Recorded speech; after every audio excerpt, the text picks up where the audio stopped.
Buenas tardes, soy el doctor Jesús Torres Espinosa.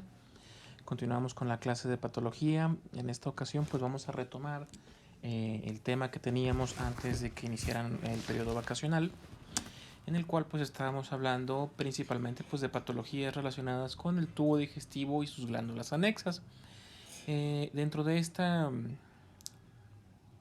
grupo pues empezamos a revisar lo que es la cirrosis hepática. ¿Sí? Una patología que a final de cuentas lo que nos va a provocar es una insuficiencia hepática, la cual pues va a demostrar ser fatal para nuestros pacientes. Cirrosis, como muchas palabras utilizadas en las lenguas latinas, pues viene del griego. ¿Sí? En el caso significa amarillo o anaranjado, la primera raíz kir o sir. ¿Sí?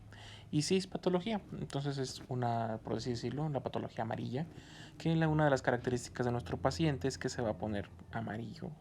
La piel y las conjuntivas se van a poner de color amarillento. Esto es por el acúmulo de bilirrubinas en la sangre y en los tejidos. ¿Sí?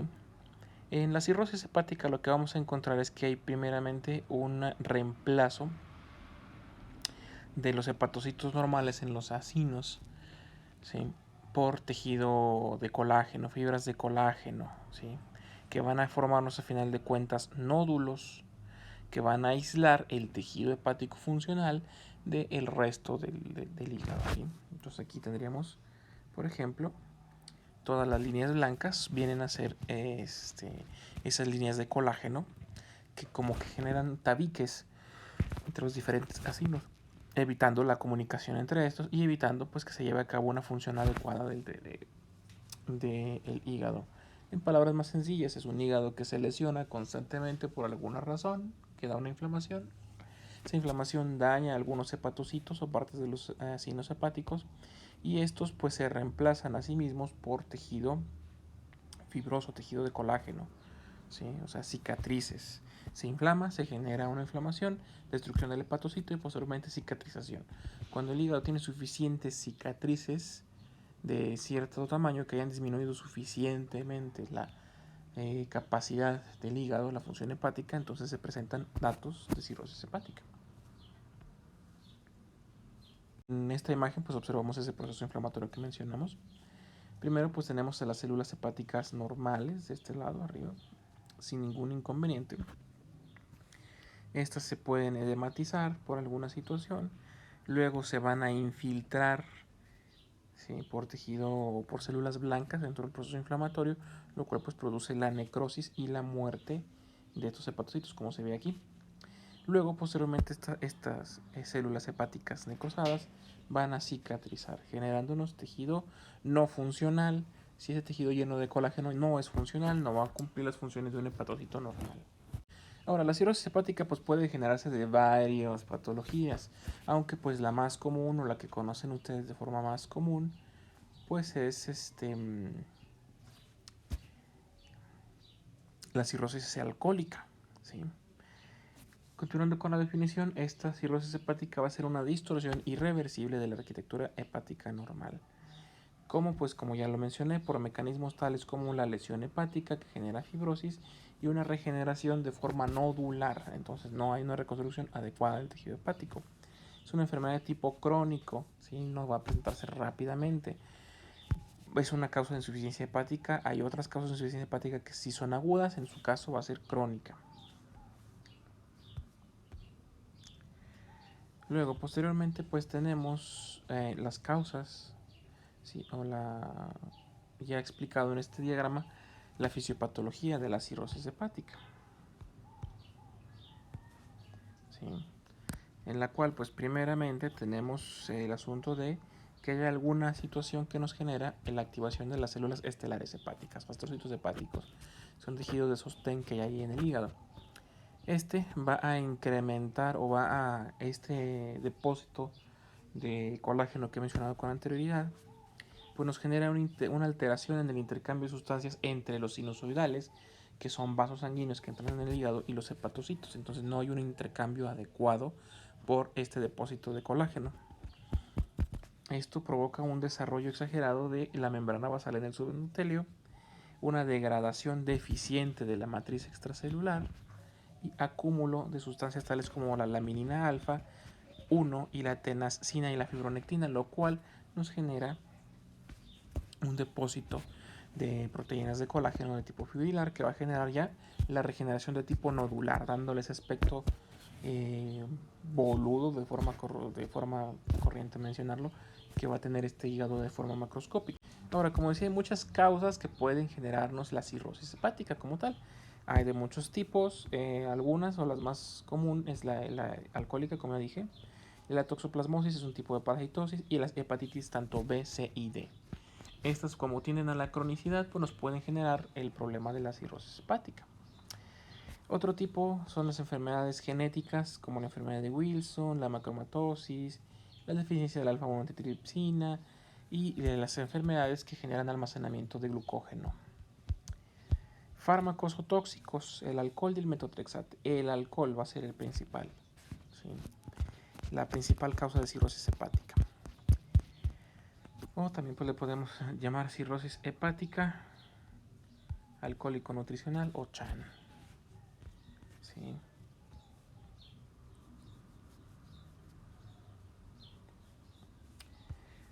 Otros tipos diversos, pues enfermedad de injerto contra huésped en un paciente trasplantado, sarcoidosis, o sea que es un trasplante de hígado y el paciente está generando un proceso inflamatorio hepático crónico que va a generarnos o debe desembocar en una cirrosis hepática.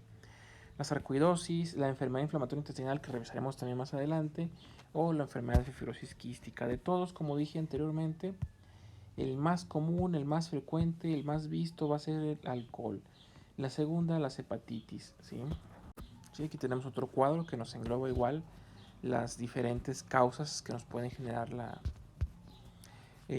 ampliando un poco las causas que nos pueden generar lo que es esta cirrosis hepática. Alcohol, medicamentos como el metotrexate, tetracloruro de carbono, dimetilnitrosamina, las hepatitis, es la primera causa los tóxicos como el alcohol, segunda causa hepatitis, pacientes con colestasis crónica, o sea, pacientes que tienen algún problema de la vesícula, del almacenamiento y distribución de las bilirrubina, como la cirrosis biliar primaria o biliar secundaria, esa es la tercera causa, trastornos metabólicos, autoinmune, la obstrucción. Esta tabla sí la podemos seguir en orden de incidencia. Ahora pasemos al apartado de la patogénesis. En la patogénesis va a haber un incremento o modificación en la síntesis del colágeno. Como vimos en las otras causas, pues sí, no cicatriza bien porque se debe de producir mayor cantidad de colágeno, lo cual va a generarnos los problemas que mencioné con anterioridad. La fibrosis va a tener lugar en tres situaciones. Uno, como una respuesta inmunitaria. Dos, como cicatrización secundaria a una necrosis de los tejidos. Y respuesta a inductores de la fibrogénesis, como las sustancias que mencionamos en el cuadro anterior. Todo esto va a estar dado también por la activación de las células hepáticas estriadas, que no son más que las células de sostén del tejido hepático. Entonces la podemos clasificar de varias formas por criterios etiológicos, ¿sí? O morfológicos, la forma que genera o lo que la causó. Entonces tenemos primero la alcohólica, cirrosis criptogénica o posthepática, en este caso que estamos hablando de la cirrosis biliar primaria o secundaria, la cirrosis biliar propiamente dicha, cirrosis cardíaca por algún problema de insuficiencia cardíaca que esté provocando congestión de los sinusoidales hepáticos y la cirrosis metabólica, en el caso por ejemplo de la deficiencia del alfa-1 antitripsina. En primer lugar, pues como dije, la más común y es la que más vale la pena mencionar en este caso es la cirrosis alcohólica. Va a estar ocasionada por el consumo crónico de alcohol. Se va a asociar a otras patologías como la hepatitis alcohólica, que sería una etapa previa a la cirrosis. Obviamente, pues tomas alcohol, se inflama el hígado, hay una hepatitis, eso genera la infiltración celular y posteriormente pues la necrosis de los hepatocitos, o el hígado graso alcohólico, en el cual pues, el hígado va a empezar a almacenar grandes cantidades de grasa. También se le conoce como cirrosis de Laennec, ¿sí? Y es la de mayor frecuencia en el mundo, es la más común. Entonces, según el tipo de cirrosis, se va a generar un tipo de cicatrización diferente, ¿sí? Lo cual pues, nos va a cambiar la estructura tanto macroscópica como microscópica del hígado, ¿sí? Entonces, van a variar varias cosas. En el caso de la cirrosis alcohólica vamos a ver un patrón de cicatrización difuso y sutil. Vemos esta imagen de este lado, ¿sí? Se notan los gránulos, se nota cómo está como rugosa la superficie del hígado. Si pudiéramos pues tocarlo, está más duro de lo normal por la gran cantidad de colágeno. Entonces, si se fijan, se ve muy uniforme.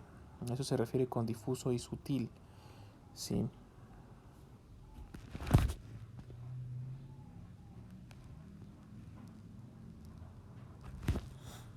Ahora, la pérdida pues va a ser bastante homogénea, por eso, o sea, va a haber pérdida de hepatocitos a lo largo de todo el tejido hepático.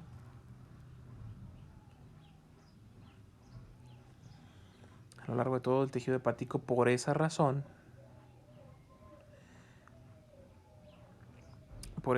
es de que se ve de esa forma tan uniforme, tan homogéneo, y va a generar nódulos más pequeños, micronodular. Entonces tenemos también un tipo de cirrosis hepática micronodular y uno macronodular. Síntomas. ¿Qué nos va a generar de síntomas en nuestro paciente? En un principio puede no ser sintomática, no generarnos problemas, ¿sí? Hasta que ya esté avanzado. ¿Qué determina la presencia de síntomas? Al porcentaje de función del hígado que se haya afectado. Si hay un porcentaje de afectación de más del 50%, va a tener síntomas. Si se afecta más, pues va a tener más síntomas, ¿sí? Aunque pues normalmente cuando ya vemos al paciente con estigmas hepáticos, el paciente pues ya tiene insuficiencia hepática, ¿sí? Entonces, pues en los estadios iniciales, pues es asintomático, salvo que pues si el paciente nos refiere que toma diario, bebe alcohol todos los días, es dipsómano, pues podemos sospechar que nuestro paciente está en riesgo de padecer una cirrosis hepática. Primero, vamos a presentar anorexia, el paciente no va a tener apetito. Esto es para la mayoría de los alcohólicos, disminuye mucho en ellos el apetito, entonces casi no comen.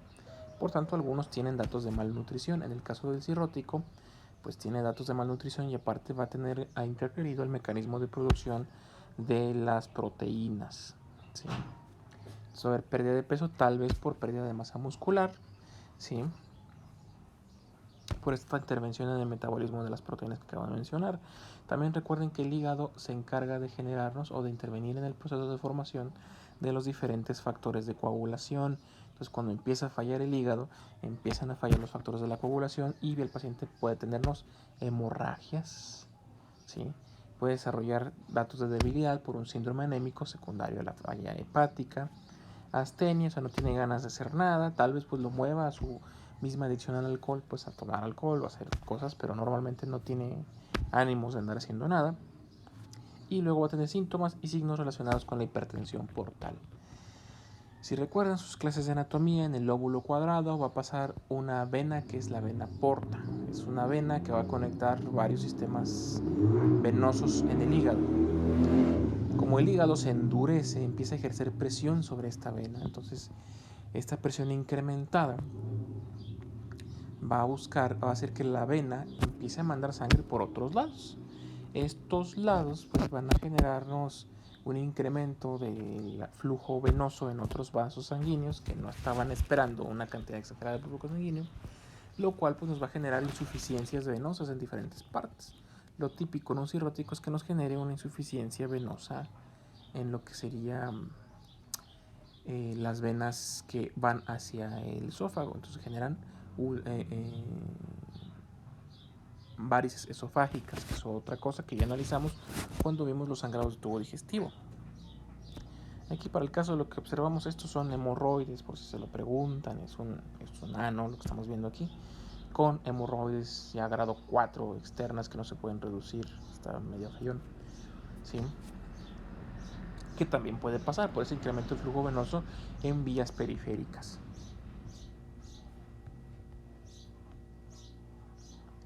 Signos, ¿qué cosas le vamos a ver a un cirrótico? Porque utilicé la palabra estigmas. ¿Sí? Los que son religiosos sabrán qué son los estigmas. Los estigmas pues son las marcas que caracterizan a Jesucristo, ¿sí? Pero un estigma en sí pues es eso, es una marca. Es poner una marca indeleble, notoria, que identifica a algo. En el caso de la cirrosis hay estigmas hepáticos, marcas que nos identifican inequívocamente que nuestro paciente tiene un problema hepático, o al menos un problema así, sí, un problema hepático. No precisamente cirrosis, pero sí un problema hepático. Los precoces, lo primero que podemos darnos cuenta, lo más rápido, al palpar vamos a darnos que el hígado está más grande.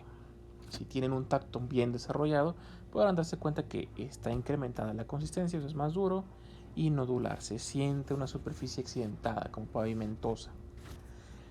Otro relativamente temprano, la ictericia. Nuestro paciente empieza a tener un problema para mover las bilirrubinas, lo cual va a generarnos esta ictericia. Esta ictericia es un tinte amarillento en los tegumentos, en la piel, en las conjuntivas. Aquí en la imagen pues vemos una conjuntiva amarilla completamente. Si se nota, es obvio, salta a la vista. Eso es tinte ictérico en las conjuntivas. Luego tenemos el eritema palmar. ¿Qué es el eritema palmar? Pues básicamente el eritema palmar pues es esto. ¿Sí? El enrojecimiento de las palmas son normalmente pues lesiones enrojecidas por incremento del flujo sanguíneo, y en los cirróticos pues los vamos a encontrar en las palmas de las manos por este flujo que va a buscar otra vía para movilizarse. ¿Sí? Luego tenemos los angiomas en forma de araña. Estos los han visto por ejemplo en las pacientes con varices. Se ven esas arañitas en las piernas, ¿sí? Unas arañitas medio curiosas. Son un racimo de venas que están inflamadas, ¿sí? También tenemos las acropaquias. ¿Qué es una acropaquia? Acro, extremidad o extremo, paquia, duro. Son pacientes que tenemos abultadas las puntas de los dedos, ¿sí? Se puede ver algo como palillos en dedo de tambor, que son dedos en palillo de tambor, que son básicamente dedos ensanchados en la punta, en la extremidad distal. Esplenomegalia, que está crecido el vaso. Entonces también si hay un tacto desarrollado, ustedes pueden palpar, ven que el vaso es más grande de lo normal, entonces algo está pasando aquí, ¿no? La asterixis es un reflejo anómalo en el cual hay una especie de temblor en algunas partes del cuerpo. No es precisamente, no se considera un temblor, pareciera una especie de aleteo. ¿Sí? Entonces en inglés pues les dicen flapping tremor, como si fuera un aleteo. Flap es de aletear, ¿sí? Que vemos en pacientes con una cirrosis a cierto punto ya avanzada. Ascitis, ¿qué es la ascitis? Acumulación de líquido libre en la cavidad abdominal, secundario a la hipertensión portal. También tenemos ginecomastia, o sea, desarrolla mamas en nuestro paciente, que es más marcado en un paciente varón, se nota mucho. Y atrofia testicular. ¿Por qué? Porque el hígado se encarga de las hormonas. Entonces empieza a fallar, van a fallar la producción de hormonas como las hormonas masculinas, ¿sí? Entonces va a haber una feminización en nuestro paciente. Y en el caso de la mujer, al revés. Va a haber datos de virilización, se engrosa la voz, hay bozo, o sea, salida de bigote, por así decirlo, e irregularidades menstruales. Si es regular, en un ciclo de 28 días, a lo mejor ya es cambia, es saltatorio, ya no es cada 28 días, a veces se retrasa 2 meses, cosas por el estilo, ¿no? O es mayor el flujo, o menor el sangrado, varía. ¿Sí? Entonces, por hoy aquí terminaremos la clase, mañana continuamos con cirrosis hepática.